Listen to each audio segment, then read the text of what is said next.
अब देखो, अगर मैं आपको डायरेक्टली इस मूवी की कहानियां बताऊंगा ना तो आप इसको ठीक से समझ नहीं पाओगे। तो इसका एक बेस मैं आपको पहले समझा देता हूँ कि मूवी है किस बारे में। शायद से तब आप इस मूवी के अंदर जो रिप्रेजेंटेशन करने की कोशिश करी गई है उसको आप अच्छे से समझ पाओगे। तो फिल्म की बात करें तो ये रिप्रेजेंट करता है एक कल्ट को जो कि चिले में एग्जिस्ट किया करता था, जिसका नाम कोलोनिया डिग्निडैड था। और ये नाजी एफिलिएटेड कल्ट था और ये वर्ल्ड वॉर 2 के बाद बना था। अगर प्रेस वीडियोस की बात करी जाए तो ये कॉलोनी उन लोगों की थी जो कि रिलीजियन, हार्ड वर्क और हार्मोनी में बिलीव करते थे, like happy family working on fields. औरतें बेकिंग और कुकिंग करते हुए और बच्चे कंट्री साइड के मजे लूटते थे। लेकिन ये सब झूठ था। असल में कॉलोनिया डिग्निडैड के अंदर टॉर्चर, बहुत ज्यादा तकलीफ और चाइल्ड अब्यूज हुआ करता था और मर्डर जैसी चीजें आम बात थी। कहा जाता है वहाँ पर 300 से भी ज्यादा माइग्रेंट्स को मारा गया था और इस चीज को आज के जमाने में कॉन्सेंट्रेशन कैंप्स का भी नाम दिया जाता है, जहाँ पर लोगों को टॉर्चर करते हैं। अब इन सब की शुरुआत एक आदमी पॉल शेफर ने करी थी, जो कि पहले कर्नल था। बेसिकली ये एक नाजी था, चाइल्ड रेपिस्ट भी था।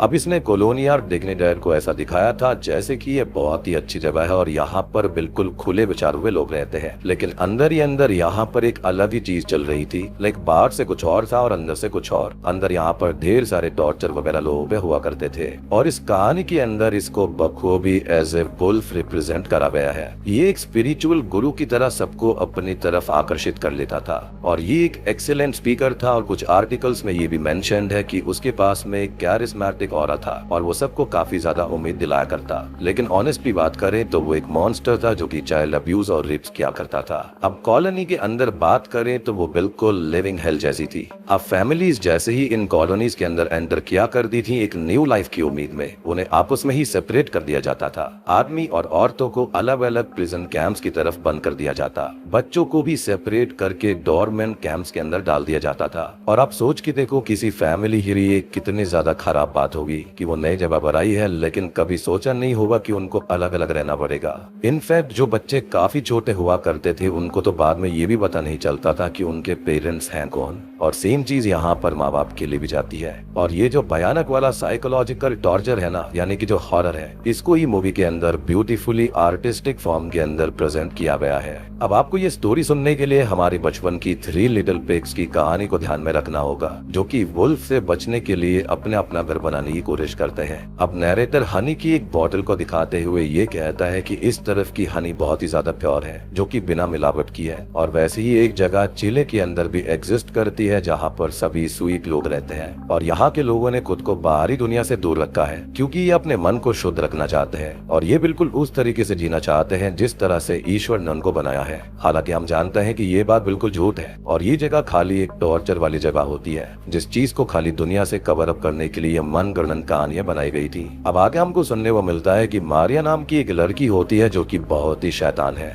और वो कोई काम नहीं करना चाहती, बस खेलना चाहती है। उसने 3 पिग्स को भी खुला आजाद छोड़ दिया और वो पिग्स जंगल में भाग गए। अब यहाँ पर मारिया को सबक सिखाने के लिए आप कह सकते हो कि एक फॉर्म ऑफ पनिशमेंट यहाँ पर उसको मिलती है। उसे 100 दिन और रात तक लॉक्ड रहने का हुक्म कॉलोनी देती है, लेकिन मारिया ये सब नहीं मानती और अपने आप को बचाने के लिए जंगल में भाग जाती है। अब उसको एक घर मिलता है जो कि बिल्कुल खाली था। अब हम मारिया की आंखों से कहानी को देख पाएंगे तो हमें वो स्क्रीन पे दिखाई नहीं देती। अब धीरे धीरे उसकी प्रेजेंस स्क्रीन के ऊपर आती है, जिसके बाद में हम देखते हैं चीजों को कलर वाइज, जो कि ब्लैक एंड व्हाइट फॉर्म में था, या फिर यहाँ पर 2 से डायमेंशंस के अंदर भी चीजें चेंज हो रही थी। अब स्टॉप मोशन के अंदर पपेट्री जैसे विजुअल्स का इस्तेमाल किया जाता है, जहाँ पर हर कोई ट्रांसफॉर्म होता है, जैसे कि पेपर के चुरचुराने की आवाज से लेकर फैब्रिक के स्ट्रेच होने की आवाज, इवन हल्का सा म्यूजिक बॉक्स भी जिस तरीके से हॉरर मूवीज के अंदर सुनाई देता है, वैसे ही कवर एंड अनकवर होते हुए हम देख पाते हैं, जो कि काफी ज्यादा विजुअल ट्रीट है। और ये जो आर्ट फॉर्म होती है ना, इसके जरिए आप काफी सारी मूवीज वगैरह को समझा सकते हो, कहानी को समझा सकते हो। अब ऑब्वियस ही बात है कि डायरेक्टली मूवी बनाना काफी रिस्की हो सकता है। एक स्ट्रक्चर्ड फिगर को डायरेक्टर्स ने पूरी तरीके से डीस्ट्रक्चर्ड किया है और ऐसे ही प्लॉट्स पूरी मूवी के अंदर अप्लाई होते हैं। अब आगे की कहानी में मारिया को 2 पिग्स दिखाई देते हैं और वो उन्हें दुनिया से दूर सेफ रखने का प्रॉमिस करती है। बेसिकली अपने दिमाग में बैठे हुए वुल्फ से बचने के बारे में उनसे बात करती है। मारिया अब कभी चेयर में मैरिड होती है और फिर रिस्ट्रक्चर होती है। पिग्स भी डिफरेंट शेप्स और स्ट्रक्चर का फॉर्म्स लेते हैं एनिमेशन और लाइव एक्शन के जरिए, जो कि काफी अजीबो गरीब कॉम्बिनेशन है। मारिया उन्हें क्रिसमस में नए कपड़े देती है और वो पिग्स अब मारिया के हिसाब से स्ट्रक्चर लेना शुरू करते हैं। वो अब पिग्स नहीं बल्कि डिफरेंट क्रीचर्स में तब्दील हो रहे थे। अब मारिया ने उन्हें अपना नाम बताते हुए ये कहा कि वो उनकी एंजल है, लव और केयर के साथ उनका ख्याल रखेगी। मारिया ने उनका नाम पेड्रो और एना रखा था। अब टाइम पास करने के लिए वो कपड़े सिया करती थी और गेम्स खेला करती। वो पिग्स को ह्यूमन बनने के लिए कहती है और वो हो भी जाते हैं। वो अपने पिग्स को, जो कि अब ह्यूमन के बच्चों पे ट्रांसफॉर्म हो गए हैं, उनको ये कहती है कि वो उनको सब कुछ सिखाएगी जो उसको आता है। इनफैक्ट उनको कोई भी जरूरत नहीं होगी बाहर की दुनिया की एंड यहाँ से बाहर जाने की। तो आप देख रहे हो यहाँ पर वो बिल्कुल पॉल शेफर जैसे ही बनती जा रही थी। वो भी लोगों को यहाँ पर लालच देकर लाया करता था कि वो बिल्कुल उनको अच्छे से रखेगा, लेकिन वो उन्हें किसी और ही चीज में ट्रांसफॉर्म कर दिया करता था। बेसिकली अपनी गंदी सोच उनके दिमाग में इंजेक्ट किया करता। खैर अब वो यहाँ पर अपने बच्चों से यानी कि पिग से ये बोलती है कि वो उन्हें प्यार के साथ डिग्निटी भी दिलाएगी। अब मारिया के दिमाग में वुल्फ यानी कि उस कॉलोनी का हमेशा ही डिल्यूजन रहता है। उसे लगता है कि वो एक पिंजरे में फंसी हुई चिड़िया की तरह है जिसको कैद कर दिया गया है। मारिया पेड्रो और एना को भी उसी नेचर के हिसाब से पालना चाहती है। उसका ये कहना था कि अगर उन दोनों को सेफ रहना है तो उन्हें मारिया की बातों को सुनना होगा, जैसे कि पॉल कहा करता था। बेसिकली वो उनसे कह रही थी कि उन्हें एक वेल बिहेव्ड बच्चों जैसे पेश आना होगा।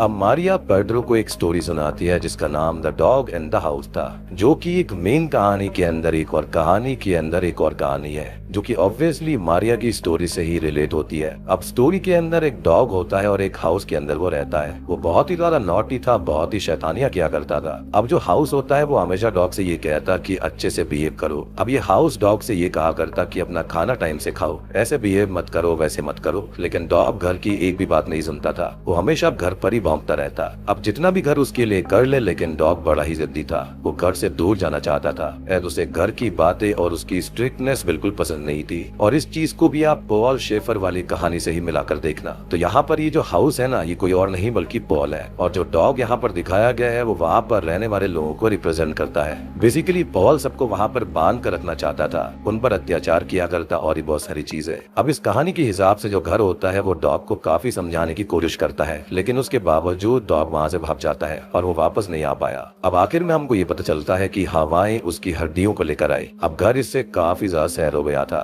अब यहाँ की कहानी से हमको ये पता चलता है कि मारिया जो है वो बहुत ही मेंटल तनाव से गुजर चुकी थी और उसकी परवरिश इसी तरह एक कंट्रोल एनवायरनमेंट के अंदर हुई थी। और अब वो भी यही चाहती थी कि वो भी लोगों को इसी तरह से बिल्कुल कंट्रोल करे और उनका नेचर बिल्कुल वैसा ही बना दे जैसा कि पॉल यहाँ पर चाहता था। आई मीन ऑब्वियस ही बात है कि वो हमेशा से ऐसा नहीं होगा। स्टार्टिंग में उसके माइंड के अंदर नाजी लोगों ने कुछ ना कुछ इंजेक्ट किया होगा, किसी ना किसी सोच को उसके अंदर भरा गया होगा, तभी तो वो इतना ज्यादा क्रूअल था। अब ऑब्वियस ही बात है कि पॉल जैसे माहौल में बड़ा हुआ उसने सबको वैसे ही ट्रीट किया। खैर अब अगली सीन में होता यह है कि जो उसके पिग्स वाले बच्चे होते हैं ना, वो कैंडल से बर्न हो जाते हैं। खैर अब वो उनको हनी देती है और उनको एक ब्रॉन्ड और काफी ज्यादा जर्मनी बना देती है और वो उन्हें बोलने की एबिलिटी भी देती है। अब इस सीन का मुझे पर्सनली ये मीनिंग समझ में आता है कि अगर मारिया यानी कि कॉलोनी की बात सुने और उस पर अमल करे देन उसको सारी चीजों से नवाजा जाएगा, लेकिन अगर तुम कॉलोनी के अगेंस्ट जाओगे तो उनको कुछ नहीं मिलेगा। खैर अब जैसे ही मारिया ने घर का माहौल कॉलोनी के हिसाब से डाल दिया तो बच्चों के अंदर भी एक क्रूअल वाला माइंड सेट आ गया था।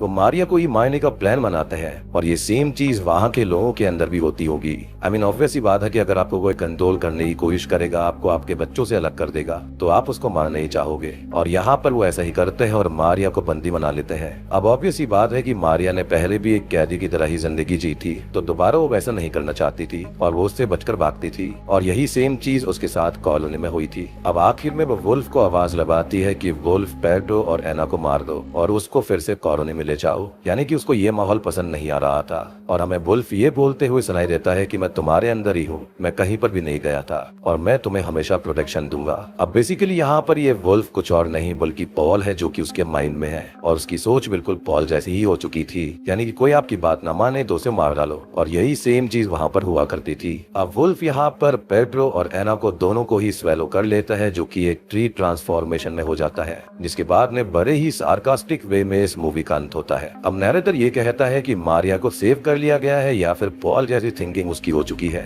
और अब वो कॉलोनी के अंदर दूर दूर से आने वाले लोगों को सेवा करती है और काफी खुश है, जो कि रियलिटी नहीं थी बल्कि उसकी सोच को ऐसा कर दिया गया था कि हाँ वो वहीं पर रहकर खुश रह पाएगी। इसी के साथ में द वुल्फ हाउस मूवी यहीं पर खत्म हो जाती है। अब देखो, अगर इस स्टोरी की रियलिटी को हम सम अप करें तो एक फ्रेज याद आता है कि people are not the products of the environment, rather environment is the product of the people. यानी ये कहते हैं ना कि जब घर होता है, आपका आसपास का माहौल होता है, वो लोगों से अच्छा बनता है, ना कि अच्छा माहौल होगा तब लोग अच्छे बनेंगे। आई मीन अगर अच्छा माहौल भी होगा तो बुरे लोग उसको खराब कर सकते हैं, लेकिन अगर लोग अच्छे होंगे तो खराब माहौल को भी वो अच्छा कर सकते हैं। और ये जो चीज है वो हमारे खुद की बॉडी के अंदर, हमारे घर के अंदर, हमारी कॉलोनी, हमारी गलियां, हर जगह ये चीज एप्लीकेबल होती है। तो अगर आप सोच कर देखो कि अगर आप किसी गली मोहल्ले में रहते हो और वहां पर सपोज 20-25 मकान है, तो अगर वहां पर 5-7 लोग भी बेकार हो जाएंगे ना, तो पूरा का पूरा एनवायरनमेंट खराब हो जाएगा। इनफैक्ट अगर एक बंदा भी खराब होगा तो पूरा का पूरा माहौल खराब हो जाता है। इसलिए ही कहते हैं कि लोगों का अच्छा होना बहुत मैटर करता है। और यहाँ पर पॉल शेफर वैसा ही आदमी था। वो बिल्कुल भी अच्छा नहीं था और उसने पूरे के पूरे माहौल को खराब कर दिया था। लेकिन उसने फेक किया कि वो बहुत बड़ा गुरु है और बहुत अच्छी बातें करता है। यहाँ पर पूरा माहौल बहुत बढ़िया है। उसने पूरी दुनिया को ये दिखाया कि हमारी ये जगह है वो बहुत ही बढ़िया है, लेकिन अंदर वहाँ पर क्या होता था वो बहुत ही भयानक था। अब आप ये सोचेंगे कि इस आदमी का हुआ क्या, यानी कि पॉल शेफर का अंत में हुआ क्या था। तो उसको अरेस्ट कर लिया गया था। अब वो 8 साल तक तो अंडरग्राउंड में रहा था, लेकिन जो उसके आखिरी 5 साल थे वो उसने जेल के अंदर बिताए थे, जो कि चिले के अंदर ही थी। इस अजीब से प्राणी का या फिर कहें जानवर का जन्म हुआ था 4 दिसंबर 1921 में और इसकी मृत्यु हुई थी 24 अप्रैल 2010 में, वो भी चिले के अंदर। और यही था कल्ट लीडर कॉलोनिया डिग्निटायर का। एंड पर्सनली मैं आपको बताऊं तो ये जो मूवी है वो रियल भूत प्रेतों से बहुत ही ज्यादा खतरनाक है। इसके अंदर पॉल शेफर की पूरी कहानी को बहुत अच्छे से एम्बेड करा गया है। अगर आप इसको ध्यान से समझेंगे, ध्यान से देखेंगे तो आपको ये मूवी बहुत बढ़िया लगेगी। अब ऑब्वियसली बात है, इनको भूत प्रेत अच्छा लगता है, सीरीज आती स्टोरी पसंद है, उनको ये मूवी अच्छी नहीं लगने वाली। तो मैंने इसलिए ही स्टार्टिंग में कहा था कि ये सबके लिए नहीं है। उम्मीद करता हूँ कि आपको ये अच्छी लगी होगी। अच्छी लगी है तो लाइक कर देना, चैनल के ऊपर नए हैं तो सब्सक्राइब कर लीजिए।